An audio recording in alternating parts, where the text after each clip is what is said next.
ఆగోదు. దేవుని ఆరాధించాలని వస్తున్నారు, మీ యొక్క కన్విడెంట్ చూసుకొని మీరు ఆరాధిస్తున్నారు, దేవునికి ఇష్టం అనుకుంటున్నారు, కానీ ఆ ఆరాధన దేవునికి యాక్సెప్టబుల్ కాదు. మీరేదో అర్పణ అర్పిస్తున్నారు, దేవుడు అడిగినది ఇవ్వట్లేదు. మీరు దేవుడు చెప్పిన ప్రార్థన వేరు, మీ అనుకూలమైన ప్రార్థనలు వేరు. కయీను హేబెలు ఇద్దరు కూడా అర్పణలు అర్పించారు.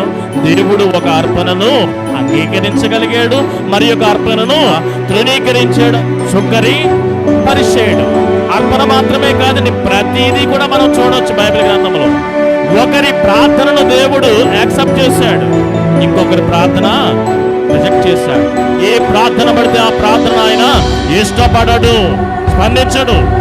ఈ ప్రజలు పెదవులతో నన్ను స్తుతించుచున్నారే గాని వారు హృదయము నా వైపు తిప్పకుండా ఉన్నారు.